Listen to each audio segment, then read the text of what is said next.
Serious, what's your story of seeing somebody's mental state degrade? Watched my dad join a cult, get diagnosed with cancer, get dumped by the cult and die alone. It was horrible. One of his friends used the word sick as in ill, and that really made so many of his choices clear. He was dying. He felt like crap. He didn't want to get medical care. He became mentally unstable and ended up pushing everyone away over 9 years. He got his wish. He died alone. This is so sad. My mom has a brain tumor since I was barely able to make my own memories. It's so deep in the brain that it can't be removed. I witnessed firsthand the devastation of what failed surgeries can do. Although the tumor is benign, it presses her brain and it creates a liquid that affects other areas, causing epilepsy and other side effects. She's basically a toddler now that, although she can sometimes remember me, she can't take care of herself at all. She degraded over the years, but I don't have memories of a healthy and capable mother. My early memories involve visiting her in the hospital. This is perhaps the saddest one, not only because you never got the chance to meet your real mum, but she also never got a chance to raise her child.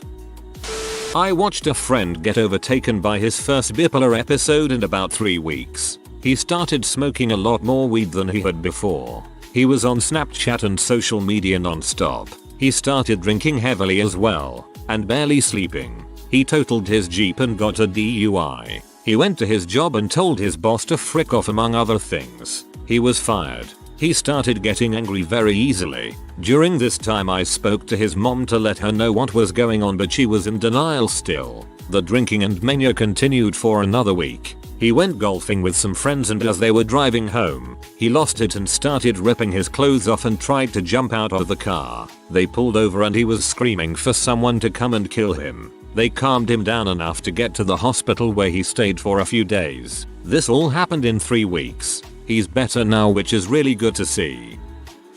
So I am a nurse in an assisted living facility. Most people there have dementia. Of course I have plenty of stories of sundowners or hospice patients. However, this person just stuck with me when I was an aide at a local hospital. There was a woman who came into a med-surg unit. She was middle-aged, so not old. I don't remember why she was on our unit, but I remember it had something to do with a car accident. But she was so smart. She had 2 doctorate degrees and enriched men who lives at a local college. I just remember being in awe of the conversations I would have with her when I had the time. She was there for a long time. I remember saying goodbye to her at the end of the shift and her commenting that she was going to a rehab facility. A few months go by and she came back. I remember seeing her name and being excited to see her. When I went to her room, she didn't recognize me, which wasn't too odd. Sometimes our regulars didn't recognize me. However, she didn't even know how to use the remote for the TV.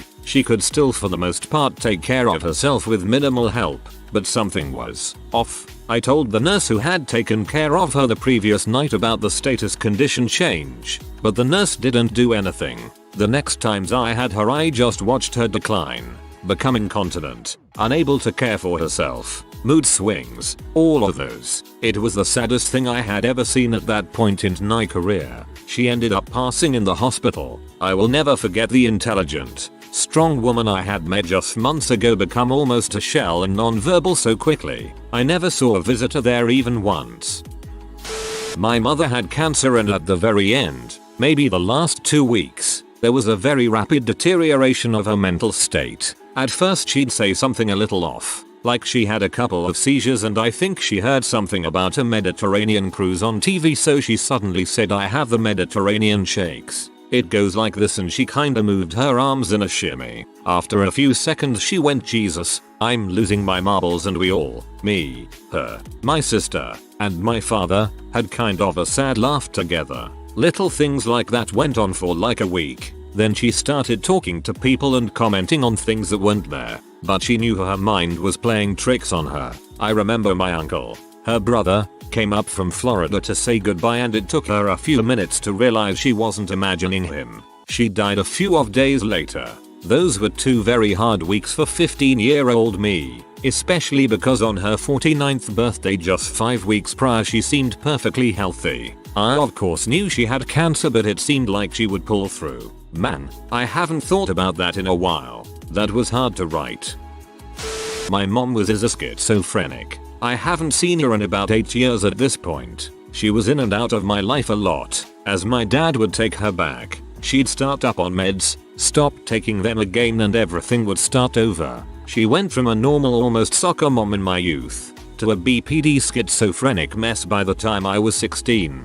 This leave return process had a lot of side effects, horrible situations, police callings etc. But one situation stood out to me the most as the scariest thing she'd ever said to me. The last lucid thought she had. She always kept the pepper by the coffee pot, because if you put pepper flakes into coffee and something has been added to it, because she was worried about being poisoned, the pepper flakes disperse over the surface of the coffee very quickly. She demonstrated with dish soaps and oils, and even antifreeze a few times. At one point, I legitimately forgot why she kept the pepper by the coffee pot, across from the stove, instead of above the stove with the rest of the spices. So, I asked her. She responded with, so that every time you grab the pepper from now on, you'll think about how I was before my mind went to crap. Immediately I asked what she meant, and her brain shut off and she acted like she'd never said it. She vanished a few weeks later around Christmas 2013. I think she's living in Florida now. Still has a conspiracy theory Twitter and everything. Sending you internet hugs. I'm sorry. Grandma. She had Alzheimer's and dementia. She started losing her memory slowly over time. Then one day she fell and broke her hip. Being bedridden accelerated her illnesses, and within a couple of months she was just laying there and staring at the roof, barely speaking, and all she says is nonsense. She doesn't recognize anyone, not even her children. It's like she's not there anymore and all that's left is her body. The sad part is that she's been like that for years. Dead but not really dead. That we can't even mourn her, probably because all the sadness and tears were shed while her body still lies on her bed.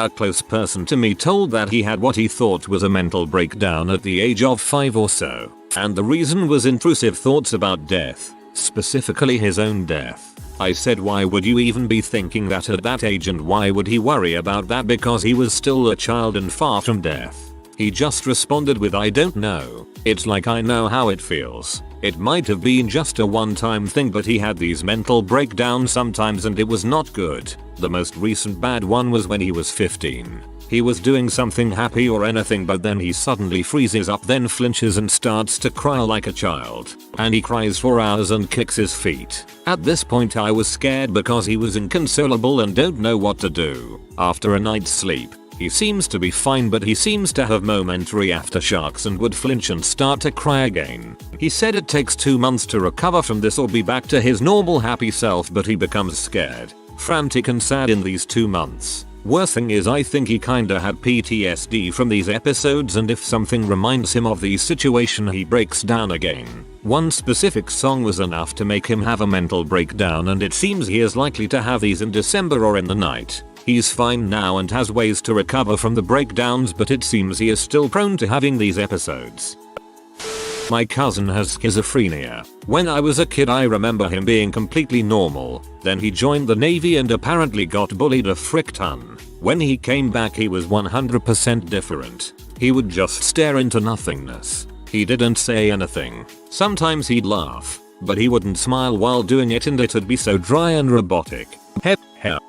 He totally broke down.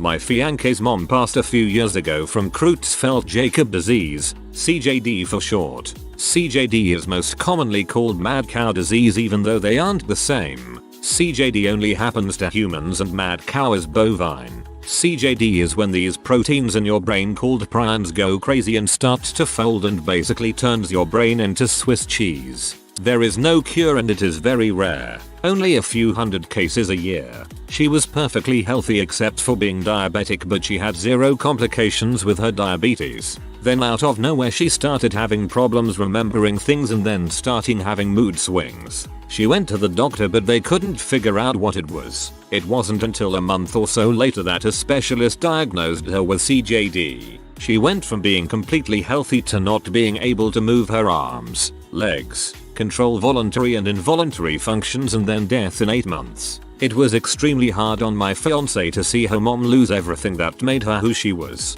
Her own mother and father had to see her deteriorate as well. I was just awful for the whole family. My grandfather died of CJD as well. I was away at college, so I didn't see his decline. But even when I had been home for Christmas, we could tell something wasn't right. His funeral was the week of my spring midterms, and I couldn't get home until the following week. I know how hard it was on my dad to see his father that way. My grandmother was very ill for many years with almost no immune system. Minor cuts and scrapes would get infected and run rampant. Every now and then the infection would make its way to her brain. It would usually start slowly and progress to hallucinations. Commonly she would see mice or cockroaches. One time she believed fully that she had hair lice and would get her husband to check and comb her hair to the point it would start falling out. Eventually she'd have no idea of the date or even the year, sometimes believing it was as early as the 40s, the same year she was born. She'd then begin to forget how old people were and at its worse, who they were. All this time she believed she was fine and refused to go to the hospital. Even after all that, the hardest was the vitriolic hateful things she would say to you and everyone else when the ambulances were called because she could barely stay conscious. These infections happened 4 or 5 times, maybe more, and every time the doctors would tell us that she wouldn't make it, and she did every time. She passed away in 2017. When we came back from my deployment, I literally watched my then husband become a shell of the person he previously was. Prior to the deployment he was so light, optimistic, and social. He slowly transitioned into a man afraid to leave home and eventually began to use substances and was finally released from duty because of it. We still remain friends after all these years, but he's still only a ghost of the person he was before. I am so sorry. This is awful to experience. At some point you have to accept that the person you loved is never mentally coming back. It's truly heart-wrenching. When I was in graduate school for psychology, my aunt and uncle called me over to their house because my cousin refused to get out of bed or go to work. When I got there I witnessed my cousin in his bed laughing at random statements he made, smiling in a bizarre way, and looking at me and saying lewd comments about sexual behavior and what he wanted to do with me. This was completely out of character. I told my aunt and uncle something was clearly not right, and I suggested we take him to a behavioral health center. They balked at the idea, insisting my cousin was just trying to get out of going to work. Meanwhile, my cousin gets out of bed and became agitated, shouting random sexual comments and saying he was going to beat everybody up. We called the paramedics, and they had to restrain him and then took him to the behavioral health center. My cousin was placed in a locked holding area, and he kicked the walls, jumped around, and yelled. It was hard to watch. The intern psychiatrist asked me several questions pertaining to my cousin's genes. My cousin was adopted and we didn't have any valid information. Anyway, his diagnosis ended up being schizoaffective disorder. He's never been the same. My group of friends witnessed 2 friends go through paranoid schizophrenic breakdowns, one after the other, in the space of 2 years. The second one was my roommate. It happened very suddenly. He just woke up one day and decided that we were all lying to him all the time, and acted with the hostility and contempt that you would expect from someone who thought those things. He did erratic stuff like smashing all his belongings with a baseball bat in the driveway and piling all his socks on the kitchen floor. He eventually went back to his parents' house, which was a relief. From what I have heard, he never really got the help he needed. Friend fell back into addiction. I thought I felt powerless as I listened to him downplay his use. I felt even more useless as he started looking off into corners. Then said the voices that he was hearing weren't from him. They were from living with his parents. While I was away, my BF went over to him holding a kitchen knife to keep his parents, who were half a world away on vacation, in the basement. He hid in a bench for 6 hours. Finally, he called the cops on his voices. Visited him every day I could in the mental ward. When he got out, he blew up our friendship, went missing, went back into the psych ward. That's the last thing I knew. 2 people who were close to me are addicted to M. Just don't do M. It's never going to turn out alright. The emotional turmoil you and your loved ones go through is not worth any drug. Made a friend who was a super cool guy and everyone always wanted to spend time with him and he was always included. There were so many little things here and there that tipped us off, though, that progressed from apologizing a lot for everything to being all robotic and lacking any sort of personality, to stalking, to violent mental breakdowns, to death threats and eventually a suicide attempt. My mom is manic depressed. Most of my childhood she had it under control with the help of strong drugs. After my little sister was born, she gained a lot of weight and she had the idea to stop her medication in order to lose weight. After that, everything went downhill. She soon developed manic phases. Every day her mood changed. 1 day, depressed, constantly crying. 2 day, super happy and euphoric, would spend most of the money we had for the week. 3 day, regretful of her spendings and blaming it on us kids. 4 day, provoking towards us, begging us to hit her or break things, extremely aggressive, but would never hit us. Repeat. This went on for 2 years. My little sister was 4, I was 10 and my big sister was 12. We wouldn't have enough money for the month by the end of the first week. She would often cook everything from our pantry in the matter of 1 day, and the food would go to waste. She wouldn't bring my sister to daycare. I walked her to daycare, went to school and picked her up at the end of the day. That year, I learned how to cook and I would steal money from her to go grocery shopping. It was the worst time of my life. You have to understand, before that, I never saw my mom being maniac. It was like someone killed my sweet, loving, caring mom and replaced her with a stranger. I cried every night. She finally started taking her drugs when my sister confessed to her that she was molested by our best friend's father. That year, we had spent a lot of our time with his family, so she blamed it on herself for not realizing sooner. 11 years later, and I'm so proud of my mom. She has her mental illness under control, takes amazing care of my little sister and has raised us to be strong, independent women. There's a tiny part of me that still doesn't trust my mom in her life choices or decision making, but I love her to death. My half brother started out life pretty well, spoiled absolutely rotten and got anything he wanted. My mother had me when he was 16 and she's always said that was what started his downhill spiral, because he suddenly wasn't spoiled and the center of attention anymore. He barely graduated high school because he had played sports and was planning on going pro in baseball, but of course it never happened. My parents used their savings to send him to college and he majored in tech, where he failed out of his classes because he said the Asian kids were better and embarrassed him. They bought him a car. He wrecked it. They bought him another car. He wrecked it. They bought him a third car. He let it rust out. With no real other prospects he joined the military, went to Iraq. He killed quite a few civilians, bragged about it a lot, sent me photos of the corpses. When he came back my mother begged him not to re-enlist so he didn't, but he wanted to go back so bad because he didn't know what else to do. He knocked his girlfriend up, had my niece, became a cop to use his military skills. Our grandmother bought him a house. The house is now condemned because no one would clean and it's covered in cat poop, dog poop, rat poop, cockroaches etc. Imagine a house from hoarders and multiply that, and add a couple in their 30s with 2 young children. He got fired from the police force for misconduct, and now lives in his friend's apartment helping him grow weed in the bathroom. His wife left him, and he has custody of my niece who lives without internet, running water, a consistent food supply and a bathroom. He looks like a homeless man, and we can't even reach him because his phone was shut off. Not something I would want to describe in great detail, but got to witness what delayed onset PTSD can do to someone. I was aware that someone very important to me had gone through some crap in adolescence, but they seemed incredibly okay with it when we met and grew close. However, another related event occurred that revealed that their okayness was a pretty thin crust over a freaking volcano of crap. This person went from happy-go-lucky, bubbly, generally quite charmingly extroverted and largely functioning, to an absolute emotional wreck in the space of a few weeks, if that. Had to watch someone's psyche get gutted from the inside by something that happened nearly a decade ago, and had no idea how to even begin to help.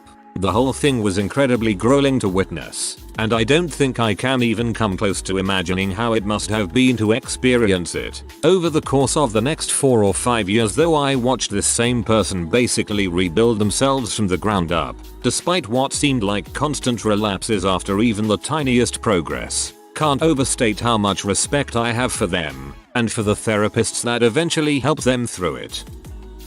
My brother was always a little bit off. Most of the times, it was perceived as an effect of a serious medical condition he had as a child. He was intelligent, bright as heck, exceeding in academics field, so most of his weird mannerisms was written off. You know, beautiful mind weird nerd kind of stuff. But there was something else that he kept hidden from his mother and our father. He was experimenting with anything psychoactive he could find, combining it with regular stoner stuff, lucid dreaming, meditating. He slowly disappeared from social life and became weirder and weirder to talk to. When we talked for the last time, he went on about being one with his astral plane and about how we should both escape to China, where chips implanted in our bodies will have no signal. He was taken to a mental institution about a week after that, diagnosed with paranoid schizophrenia, and released on his first leave after 3 months. As I was in our hometown at the time, I planned to visit him after he was released. We were set to meet on Saturday, but he died on Friday evening. I want to believe that in his last moments he aimed to finally become one with the astral world he created in his mind, and not a broken young man who came to realization that for his whole life he will have to fight with a severe illness. Took me about 2 years to finally make peace with what happened, but I guess I'll never forgive the medical professionals who had let him out for the leave.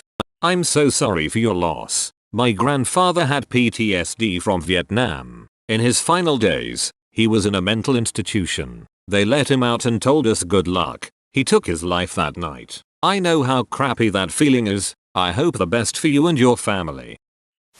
It's happening right now and it's not fun to watch. My cell rang at 3 AM last night. It's my mother calling, asking if either tomato plants in the backyard have fruit. As I am typing this, my phone is ringing and it's her. She is in the adjacent room and partially within my line of sight. People forget that Parkinson's just doesn't make you shake. It's muscle rigidity, muscle mass loss coupled with cognitive decline. Honestly, I don't know how people like Michael J. Fox manage to continually survive. It ain't money related, because there is no magical drug cocktail that prevents it from getting worse.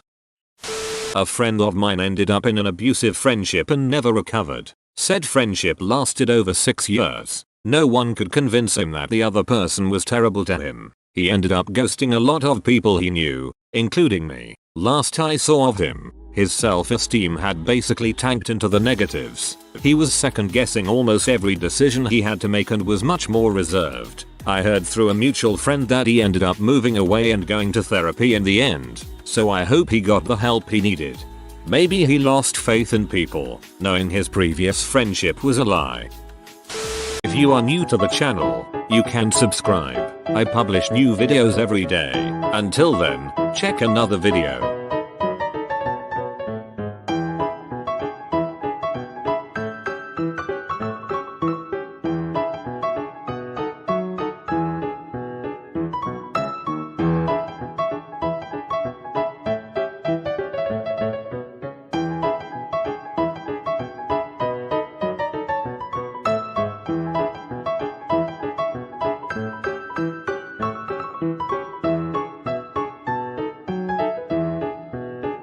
Bye for now.